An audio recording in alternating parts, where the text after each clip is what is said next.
to another episode of Beyond the Black Rims. I'm Mars Girl. I'm Josh Knight the First. Thanks for waiting for us, guys.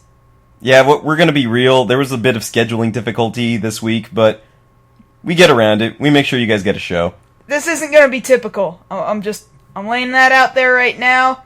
It was all Josh's fault. Okay. It was not my fault. Just stuff happened that I happened to be involved with. You heard it straight from the horse's mouth. It's all Josh's fault. Alright. Sure, whatever. I don't know what's going on this week. I don't know what you're doing. I don't know what I'm doing. I've been really boring. What are you talking about this week? We finally did the one thing I was hoping for. Picked up Monster Hunter 3 Ultimate. Oh yeah, that happened. Yeah. It's a pretty awesome game. It's pretty awesome. And granted, it's really just try, but now I can play it a little bit better with other people and take it places to play with other people. You can talk about that for a second. What's your weapon of choice? Hammer. Always hammer. And why always hammer? Because hammers are big and do a lot of damage. I don't really care how slow they are, they're hammers. Yeah, I can see the appeal in that. Of course, I really did kind of, put a handicap on myself in doing that because it is so slow of a weapon. Because really, I really can't beat a lot of main monsters all by myself. I can't. I'm too slow. Well, see, that's the good thing about it being, multiplayer. Even tomorrow night we're going to play with some other people, and that way we can easier access the weaponry and bones and what have you that you need for the better armor and the better weapons. Yeah, because I need a better hammer now. Yeah. I upgraded that hammer, but upgrading isn't good enough. I need a whole new hammer. Dang straight. I would like to get a piece of armor at some point and upgrade those dual blades that I'm using. I prefer the dual blades because I like the speed. I'm not much on defense. Everybody else. Except for the defense part. Most people like to defend themselves. Screw defense. I want to look cool while I'm hacking away at something. You don't play games right. Hey, this coming from the person who doesn't play RPGs the way they're supposed to be played. Hey, that video has not gone out yet and nobody will understand. No, but you still are like that no matter what you play. Yeah, but that's because I want to find out whether or not a game can, do certain things that most people typically would not go out of their way to try and do. Like, I'm not out there looking for trophies or achievements or anything. I just want to be like, can I do this in this really complicated manner? Like, will it let me? Is it within the game's limits to let me do this without having to, hack the game or cheat or whatever? Yeah. And when it lets me, it's awesome. Okay, so you play your games your way, I'll play my games my way. I know. So yeah, let's talk about the show tonight. Yay, okay, so what are we talking about? Oh yeah, I'm talking about a really awesome new release that just got announced called DuckTales. Maybe you've heard of it. I doubt it because it's so underground. No. It's been around a while, except now it's remastered. We'll talk about that later.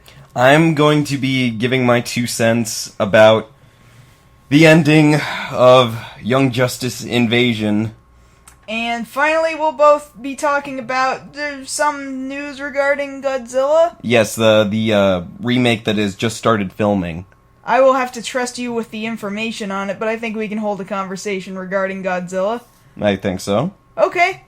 Well, then let's do that. Well, first we got a follow-up from the last episode. We do? Yes, there was a comment on the last video, and I'm just going to quote from it. Considering how much effort they put into the short Paperman, I doubt that 2D animation is completely dead, referring to Disney not doing 2D anymore. It's hard for me to tell whether or not that comment is actually suggesting that they think that short was animated in 2D. He may just be referring to the fact that they went to such great lengths to make it look 2D. Right. And I'm not saying that either. I want to give the benefit of the doubt, but because quite obviously it was 3D. It was a cel-shaded animated short that was intended to look like classic 2D hand-drawn style. So no, it was not 2D. It was actually CG. Now, granted, other comments made, I was not particularly fair to CG, to be honest. There's a lot more work and effort that goes into it, obviously. I was, however, feeling quite hurt about the loss of 2D. Well, and understandably. I do, in fact, think that 2D can be more challenging and require more manpower than 3D does. However, yeah, it requires quite a bit more work. But no, their 2D studios are gone. Aside from the fact that there's plenty of 2D television shows on Disney, on television right now. Those are all animated with tweening and Flash sort of style animation production, and they require such a small in-house staff in the long run. That, and it's so easy to just, and it always has been, but it's always so easy to just say, hey, insert foreign country name here, animate for us, and then it's just cheaper. Well, I'm reading here that they actually used a blend of 2D with it. A certain technique that would enhance the 2D with a little bit of cel-shading, but more or less, they're saying it was a little bit of both to make this thing. Now, really, the one takeaway I have from Paperman is this. Whether it be 2D, whether it be cel-shaded, whatever, this thing won an Oscar. Let's get that clear right now. Because it was that good. I have not heard anybody who said they didn't love Paperman. And yet, their 2D studios are gone. Well, I'm saying, if this is where it's going, to where it has to be some sort of blend, then I think I can live with that. As long as it's still that rich level of storytelling that we got in this with minimal to no dialogue. Let's be clear that what I want the most is good story. However, there is a pain that comes with a loss of a particular medium. Yeah. That medium being hand-drawn. And if everybody is just moving to, PC animation is faster and cheaper to produce, then, something is missing. We've lost something, and it's just unfortunate. That's really all I'm saying, is that it's unfortunate. It's a very unfortunate loss.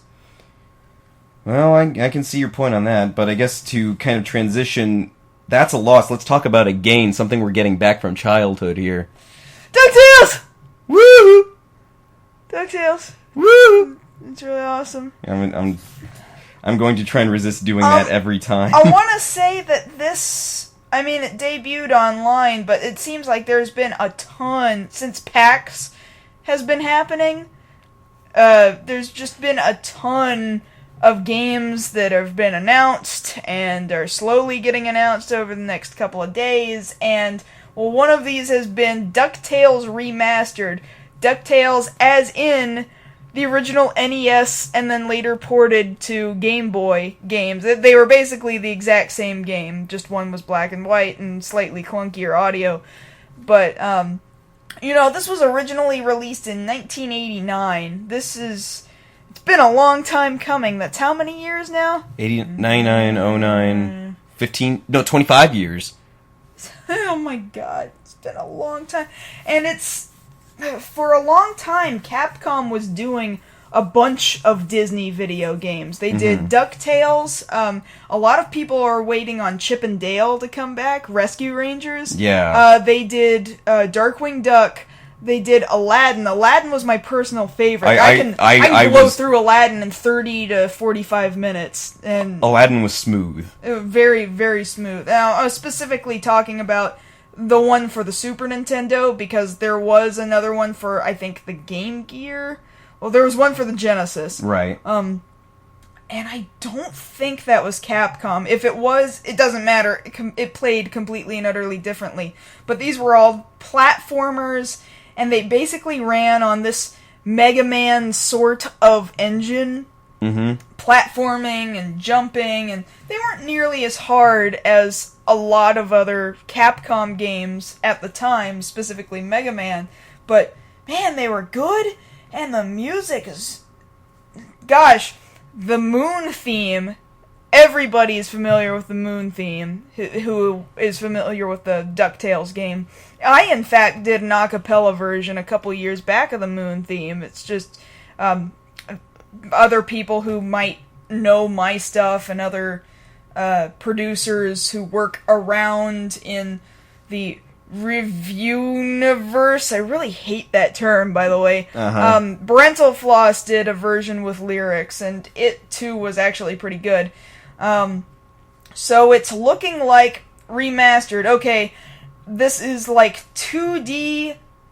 It's more like 2.5D, because they've got these really overly smooth CG backgrounds and little squatty, really cute 2D, almost hand-drawn looking DuckTales characters. And they're doing exactly what they were supposed to be doing when they were just little sprites. They're just perfect transitions into this newer medium. Now, here's my question.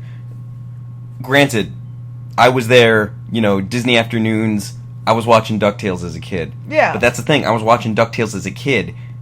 Try and tell me how they're going to market this game to somebody who has no idea what DuckTales is. I have no idea. I would dare say this is aimed specifically at people who played it and watched it 25 years ago.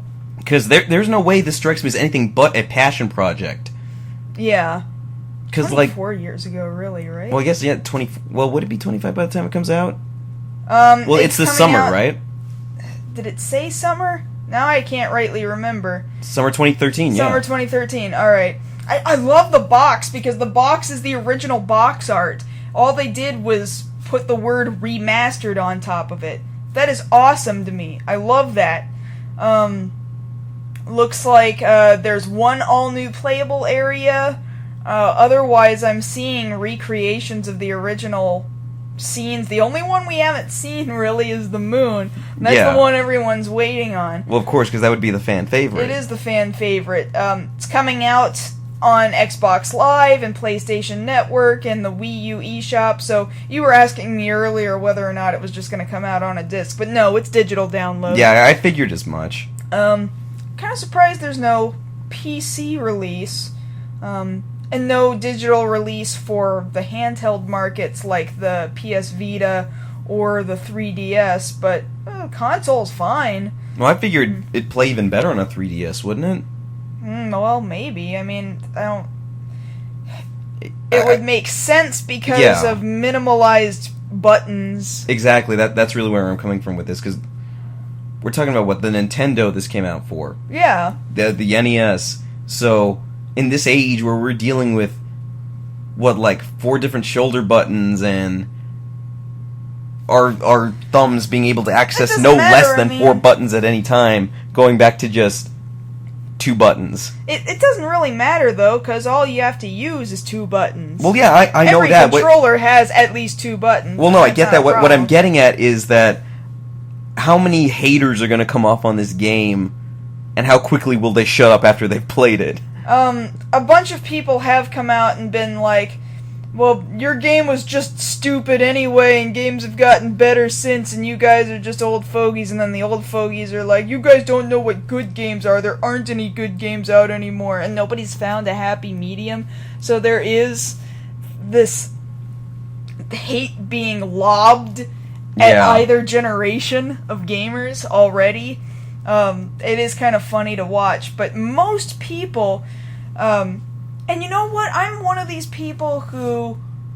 I'm the kind of person who really dislikes remakes and re-releases. That I know for a fact. Like, they had just recently announced about, Final Fantasy X and X-2 getting re-released in HD, and you're not a fan of that. Not a big deal to me. Well, that's because, to me, that's hardly anything. Like, oh boy, your PS2 graphics look a little bit smoother, but they still look like PS2 graphics. Just the same with Kingdom Hearts, it really, that's not a big deal to me. This is a big deal to me because it's completely and utterly having to rebuild it from the ground up. It looks the same, but completely different. It looks modern, when it didn't look modern. It looks... This is nothing like comparing the original Final Fantasy X to Final Fantasy X HD, because that's just smoothing what graphics were already there. Well, then I would compare it to, like, say, the best I can come up with off the top of my head, like, for example, Final Fantasy IV, the CG cutscenes that are now available on, say, the PSP version. See, that's a complete remake, the DS version. The CG... that was a complete rebuild. The DS version is arguably the superior version to the original Super Nintendo version, actually. Because it's just so cinematic now, and like they're just almost two completely different games. And not to mention the Final Fantasy IV, which is 2 actually, that we got before. Well, really, what we got was 2. It's really 4. I don't want to get people confused there. What we got was basically easy type when we originally got it. It was a version that Japan thought, oh, America doesn't understand JRPGs. They're not really smart enough, so we're gonna dumb it down. But the DS version we got, not only was it not just smoothing out Super Nintendo graphics, no, they rebuilt it from the ground up, completely in CG, added voice acting, put back story that had to be cut for the sake of North American text typing, and they re-implemented the difficulty level. But can you say that it still retained that same charm? Absolutely. I mean, it still played the same, it's just that it didn't play stupid. It was still the same story, we just got more of the story that we were missing. And that's really what you're looking for. Yeah. This re-release of... Well, should I say re-release? Well, I guess this remastering of DuckTales seems to be exactly that. It seems to be the exact same charm. These hand-drawn, not pixeled, okay? Right. They appear... They're probably not fully hand-drawn, but they have the appearance of being hand-drawn. Like, they look like they came straight out of the cartoon, okay? They have that cartoony charm, and they're still doing the same character motions and animations they were originally doing in the NES version. But they've had to be completely redone. It had to be completely rebuilt for it to look HD and brand new, because you can't HD NES graphics. That's dumb. That doesn't happen. That doesn't exist. Well, I would say if you tried that, you get Minecraft. Well, maybe, yeah, actually. But, and it's not even Capcom that has made this, which is funny. Capcom is the one that, like, they did originally release the game, and they did originally release all these other Disney platforming titles. They are the publisher. The team that developed this is Hold on a second. WayForward. A company called WayForward, and they are responsible for other games like Adventure Time and Contra 4 and Mighty Switch Force. But these guys, it's obvious that this was a labor of love. It was a passion for them, because more than likely these guys were in love with the original game. And really, we live in that unfortunate world where you can't trust companies like either Square Enix or Capcom to remake their own games, or else they would screw it up. At a certain point, a fan would do a better job than the original It's like the company. argument that we made... I don't know if we made it on air, but it's the whole thing with, like... You say the same thing about George Lucas. That after a certain point, the only people who are going to really understand the original after a point aren't the creators, it's the people who were affected by the original creation's work. Exactly.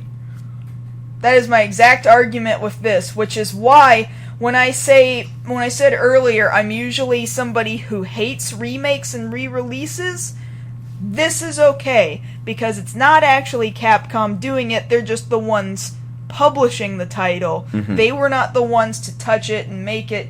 You can still see the love and the charm that the original game had being put into this work. And so I'm with everybody else who is excited about this. I really am. So this is one of those things that I will watch you pre-order immediately. I don't know if I can pre-order it, but that would be cool. I would do it. It has my money. It has my money right now. I can just expect this. The old shut up and take my money macro. I am expecting this, what I'm assuming to be $10, to be gone. Automatic. Yeah. I'm just pretending that $10 I have in the bank right now aren't actually there. Because it's gone to DuckTales. Yes. Woo! Dun, dun, dun, dun. Dun, dun, dun. Woo. I think I'm done. Okay. That's good. That's coming. Now it's my turn. Yes, it is. Okay. So, I may be a little late to the party on this one by about a week, but I needed to gather my thoughts on this. I know I've already talked about Young Justice, and my love of the series, and my hopes that it would get picked up after, already being canceled because some other shows have been saved before.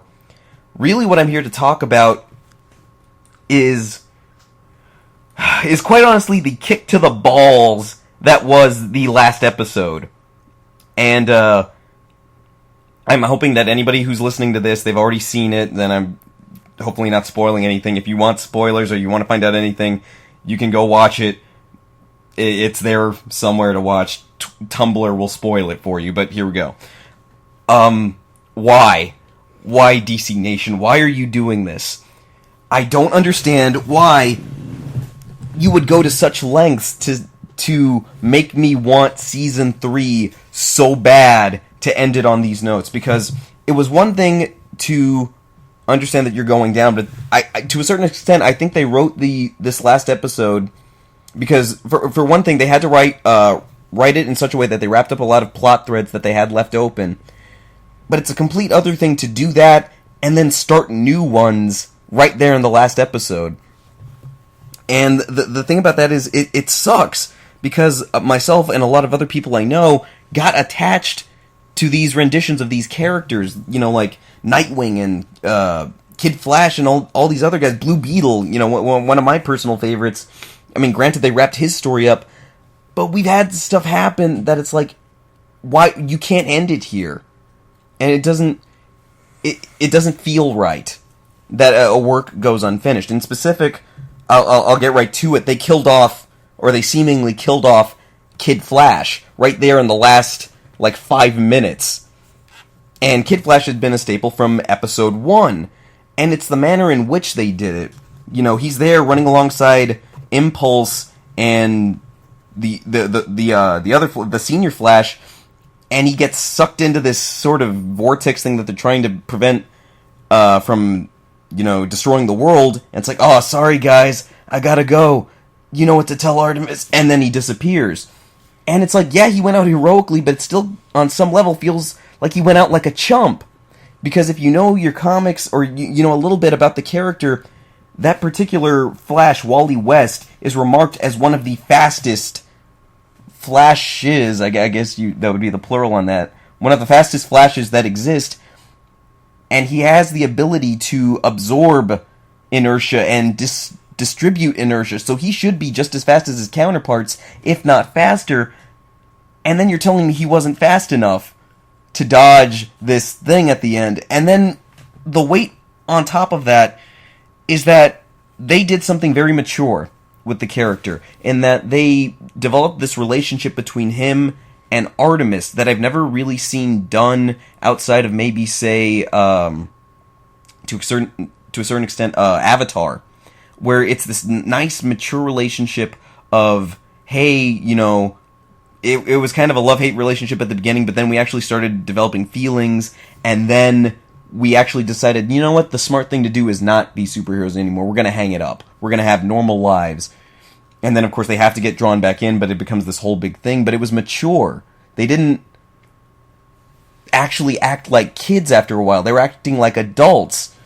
And it's like, this is such good writing. Why are you denying the rest of the world, the rest of this story? Because it's just not Yeah, I know it's a childish thing to say. It's just not fair.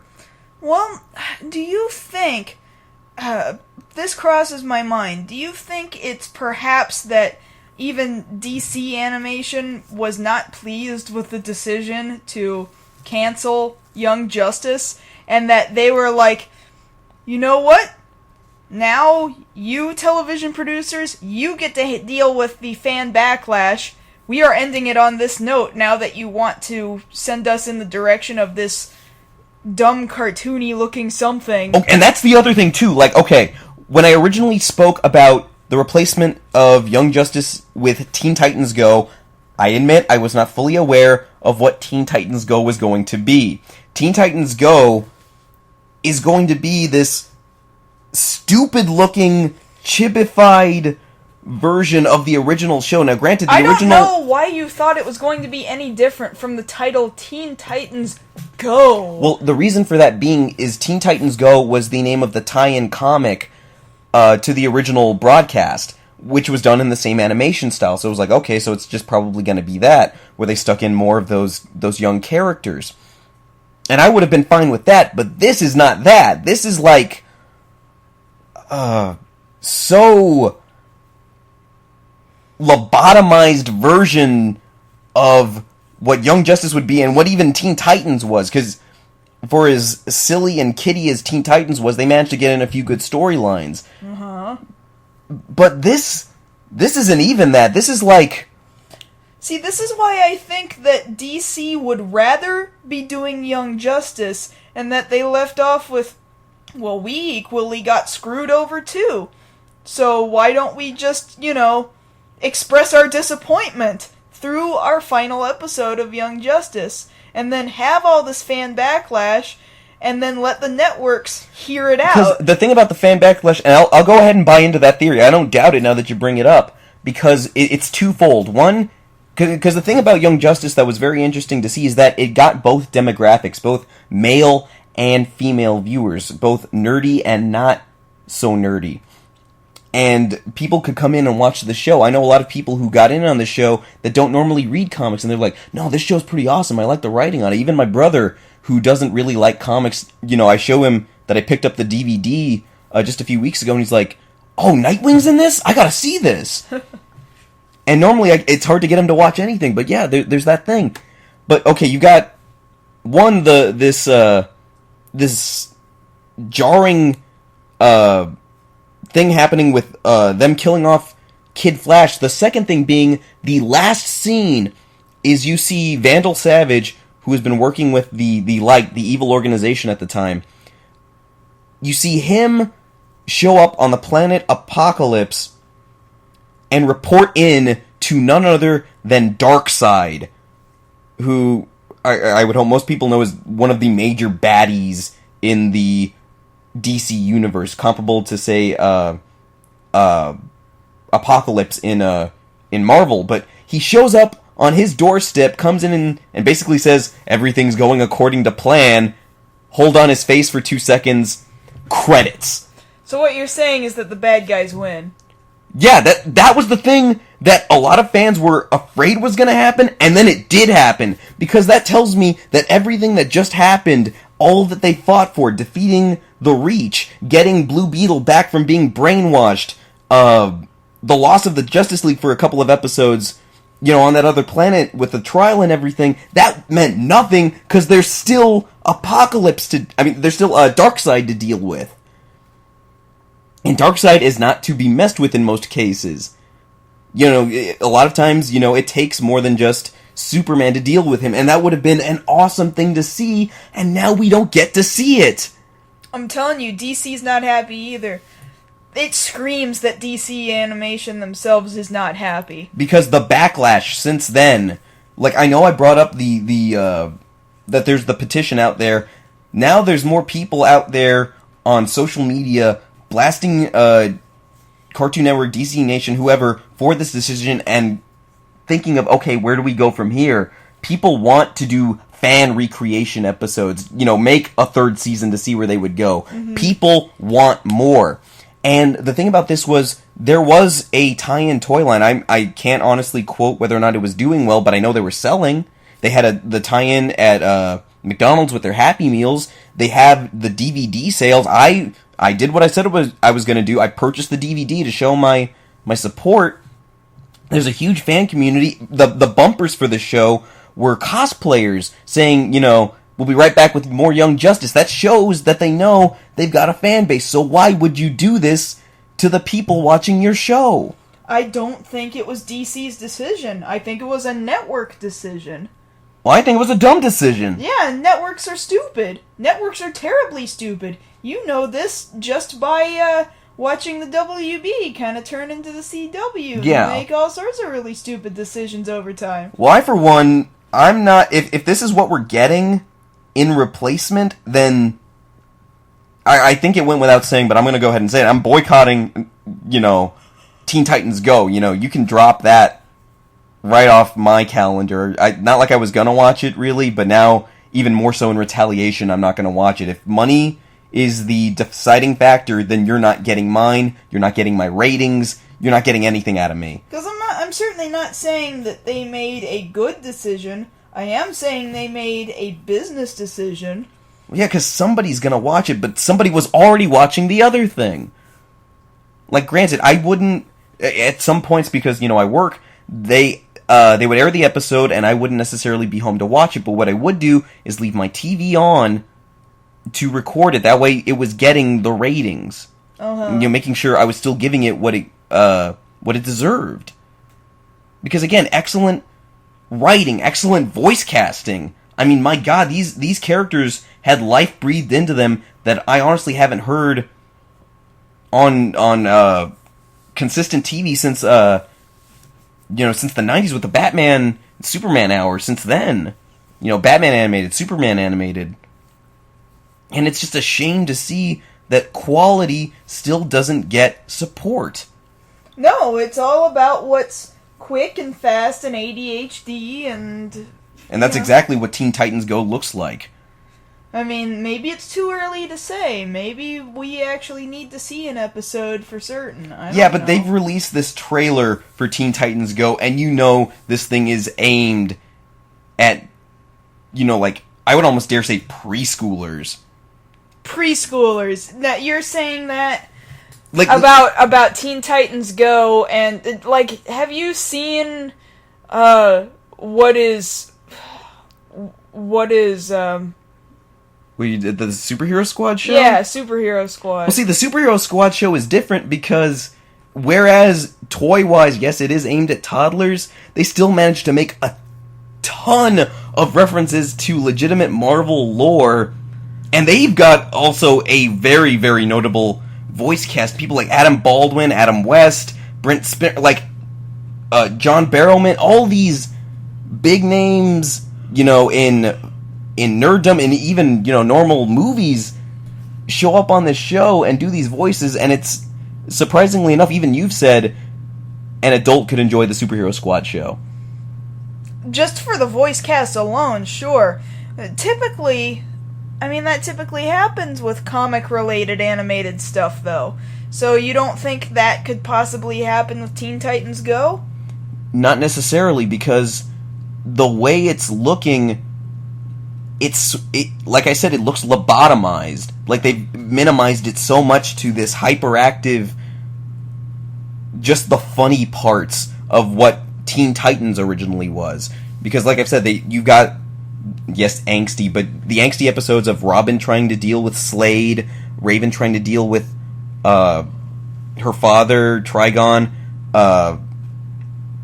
Starfire dealing with her sister. Granted, there were comedic elements in there, but it wasn't there 100% of the time. When you make that the core of your show, and it's all about the slapstick, it's all about the hyperactivity, then I think you lose something there. You lose a great opportunity to tell stories. That's absolutely true. I just don't know if that's 100% true of this show. That, granted, I agree with you that it does not look promising. However, it might be too early to tell. I know, it's... I might just be speaking to the choir here, but I am honestly upset by this decision. I found it an enjoyment to watch this show every week. And to have that taken away from me, not just me, but this community of people who are watching the show, it's depressing. Yeah, I know. I'm sorry. You want me to get you a pony? Hell no, I don't want a pony. I want Young Justice. Well, geez, you can't have everything. I I was know. gonna offer you a pony, but forget that I don't do now. ponies. Fine, then you don't get anything. Can I have Godzilla? Nice segue, sir. Well, Why I do what I can. Why don't you tell me about Godzilla? Okay, so, but yeah, that was the end of me talking about that. But, moving on to the next subject. Godzilla. So, production just this week started on the reboot of the Godzilla film franchise. And it is shooting up in Vancouver, Canada. Shooting for a 2014 release, May 16th. This is a North American Godzilla. Yes, once more. Well, it is, but it's not the same as the 1998 release by any means. Okay. Now, I guess we'll get into a little bit of the backstory on that. The original... I shouldn't say original. Godzilla 1998 was released by TriStar, and Toho did sign off on this, the original company that created Gojira, or Godzilla, what it eventually became known as worldwide.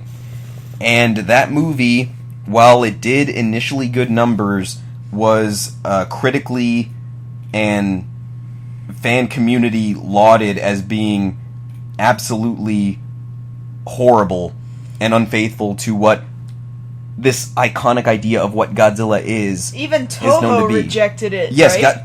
Toho rejected it to such a level, and a lot of fans know this, but in the last Godzilla movie that was released, Godzilla Final Wars, Godzilla goes out and he fights different monsters that he's fought over the years, and one of them in particular was specifically the Godzilla from the 1998 movie, but renamed Zilla. And when questioned about this, Toho responded that, well, we did this because the way we feel, that movie took the God out of his name.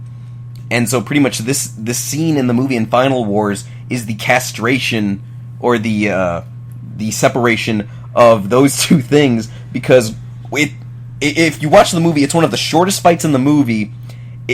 Zilla is all CG, and Godzilla beats him in about, like, a minute flat.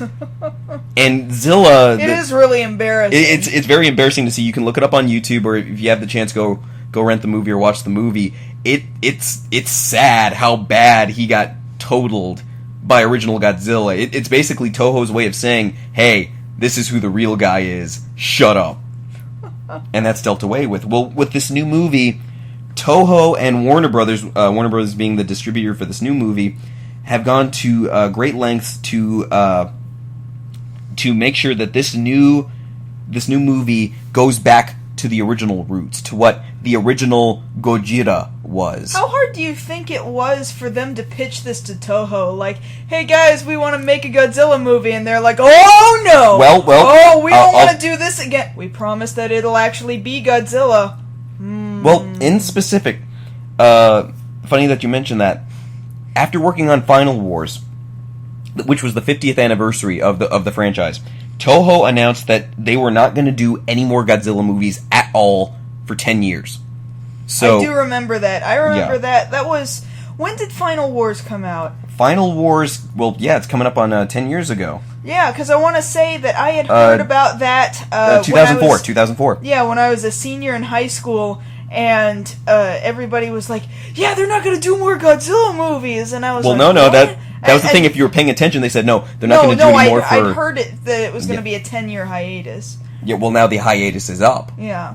And so this is looking for international distribution because of the fact that they're going back to what started this off as kind of the original from the perspective of people, but Godzilla is very much going back to the root of he's a force of nature.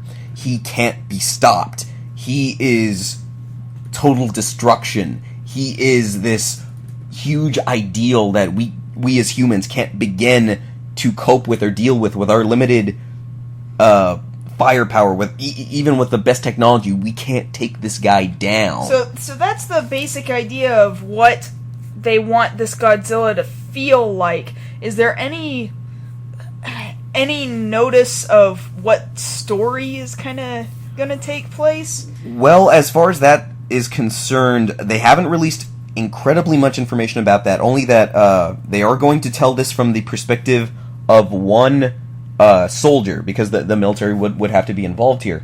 And that is similar to with the original, with telling the story from the perspective of one reporter, like Raymond Burr was in the original release over here.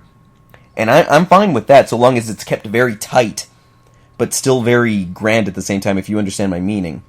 Because the reason I ask that is because there was reason why Godzilla existed in the original movie. Yes. That reason being this overlap of pain and unhappiness and discomfort from the war. Yes, from World War II, yes. And this pain from nuclear fallout, and Japan was suffering, and the Earth was suffering, and this was like Earth's response to create Godzilla. Yes. And just to be so furious right. with everything around him.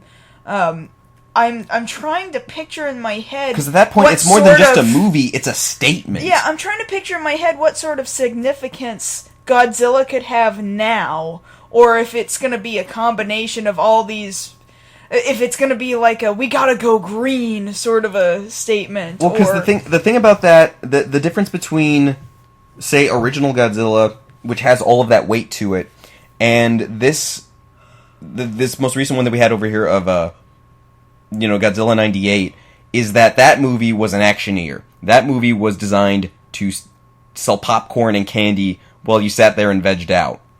Uh-huh. It didn't have nearly as much weight, because they shifted. Really, I can understand why they would say they took the God out of his name, because there wasn't this necessarily regal quality to him in the original movie. I remember when that movie was coming out, I was big on it, because I was a big Godzilla fan as a kid. I watched a lot of the movies. One of my favorites was the one where he teams up with Jet Jaguar, because, love for Jet Jaguar, but, I digress. I go to that movie, opening day, I'm there with my dad and my brother, we're there sitting there, and we're waiting for the reveal, because that was part of the campaign. They made sure not to show his face. They were showing, his tail, they were showing his foot, and you're waiting to see the reveal. And it finally gets to the point where, they bring him out into the city, and, there's all this swelling music, and then you see him, and I, like many of the other people in that theater, just went, and mind you, I'm just a kid, I'm only like 12 at the time, I go, that's not Godzilla. Like, I say that in the theater, I'm like, that's not him. Who's this? This is a lizard. I was expecting a dinosaur. That, and they got his origin all wrong. Well, yeah, see, that was the thing. They transplanted him from Japan, solely being this Japanese creation, to having swam through French Polynesia, a result of their experimentation, over to New York as a migratory pattern of the lizard he was, and then he just happened to nick a Japanese fishing vessel, and that guy called him Gojira. And then the reporter over here mishears it and got it wrong and calls him Godzilla. Which is, like, when you think about it, that's too convoluted.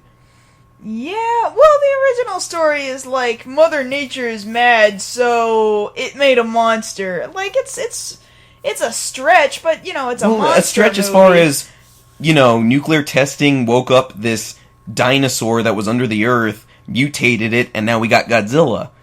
Yeah, it was 1950s simple, and nobody's really gonna buy it, but it was a monster movie, and that's all it needed to be.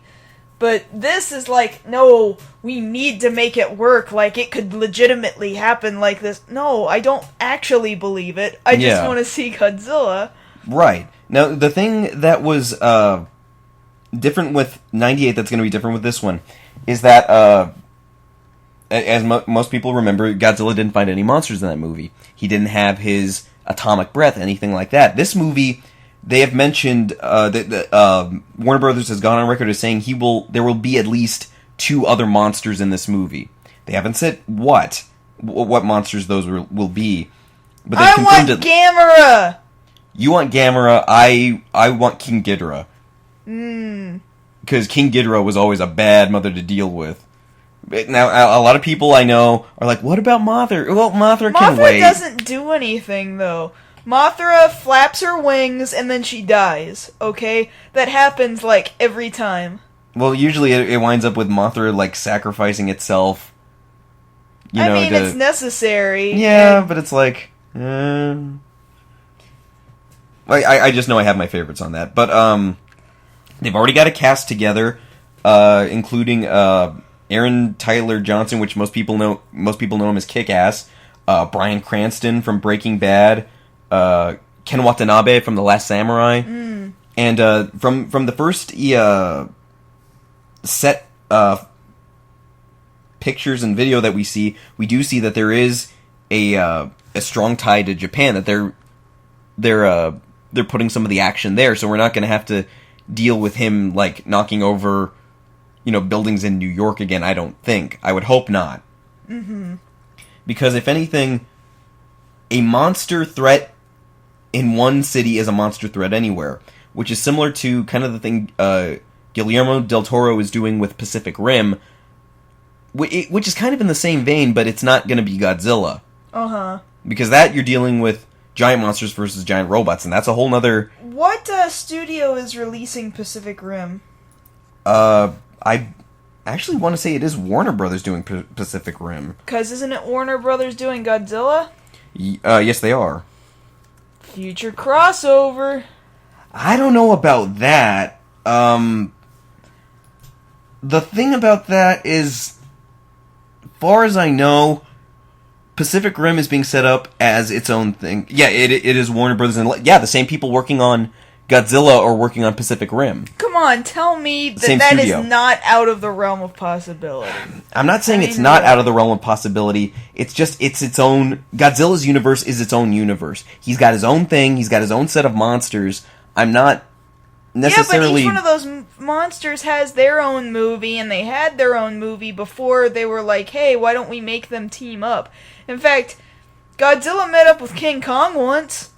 And that happened. Well, there's the whole argument there of that wasn't really King Kong. They just called him that. Oh, because the real King Kong would have been way shorter. Yeah, but people just wanted to see the two of them together, and I think in this situation people would say the same thing. You just want to see these robots fighting Godzilla. Well, no, I don't necessarily... Really, because of tradition, I actually don't want that happening. Now, granted, I've gone on record on Twitter as saying, and I'll say it here, I am hyped for Pacific Rim. But it's slightly different than the way I feel about Godzilla, because Godzilla, like I said, is its own thing. If I want to see Godzilla fighting a monster, I want to see him going up against Mechagodzilla. I want to see him going up against, Mecha King Ghidorah. He's already got his own thing. Okay, I'm just saying that there's potential room for growth. I guess so, but really, if I want the growth, I want kind of the same thing you see with happening with DuckTales. I want to see what was true in my childhood get polished up and shown now. Yeah, I guess that's true. Because then, what more do you have to do there? There's already the fan base there. People still love Godzilla all over the world. They still have conventions purely just for Godzilla merchandise, and the fans have been waiting for this patiently for 10 years. Well, then okay, they're getting exactly what they've been waiting for, as far as we can tell, anyway.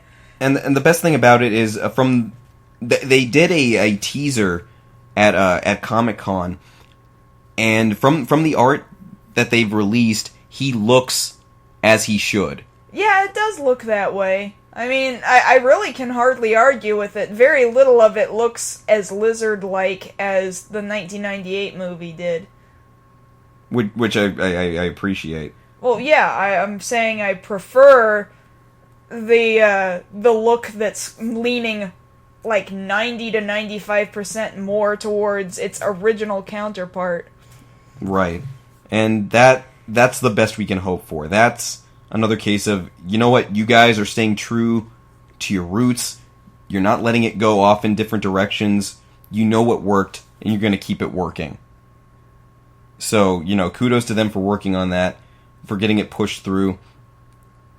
I'm, waiting to see how this pans out in terms of, when we ever get a first trailer. It'll probably be a couple of months, since they just started filming this week. Oh, it'll probably be more than a couple of months then. Like, I guess like a year, maybe? I would guess. Yeah, I would guess a year. But until then, I've got, like you said, I've got Pacific Rim to keep me company. I'm sure that will keep you just happy. Well, yeah, I will, but it's still not... I watched that knowing it's not Godzilla. Well, kind of like I had this filler using EverQuest Online Adventures to wait for Final Fantasy XI Online when I knew Final Fantasy XI Online was the real reason why I wanted my PS2 with its network adapter and hard drive. That was what I really wanted, but 11 wasn't going to come out for another year or two, so I dealt with the lesser game. Well, it's not saying that it was necessarily worse, it's just not what you were... It wasn't the real reason that you made the purchase. Yeah, exactly. And that's fine. And that's good. Yeah, I guess. It really wasn't that great of a game. Yeah, well, eventually you did get the thing you were hoping for. I don't think we're talking about Godzilla anymore. Well, no, I'm saying eventually I will get the thing I'm hoping for come May 16th of next year. Yay, plugging the date and stuff for Godzilla. Hey, I'm having to think ahead of time for midnight releases. Go ahead and start the Facebook event right now. Maybe I will. Okay, then let's hurry up and get to doing that. Alright. Then I think we're done here, and we All should right. hurry up and make that event. Alright. Alright. Well, I guess one thing I wanted to make mention of before we wrapped this up was that in 2 weeks, we're going to go ahead and do a live show. I'll post later the exact time, but it will be on my Twitch channel. That's going to be at twitch.tv/MarsGirl. So that'll be the 10th episode live at that given point in time. And then we'll also be recording it that way. There'll be another copy for you guys to catch later if you can't catch it at the initial airing. Of course, I just wanted to make you guys aware that that was coming in case you did want to hang out with us as we did the initial recording. And in the meantime, you guys know you can catch us on Twitter. And again, my Twitter account is at MarsGirlProd. And I'm at Josh Knight First. Alright, so that's going to do it for this week's episode. And thank you guys for coming out and listening. And that was, once again, another episode of Beyond the Black Rims. Take care, you guys. We'll see you next week.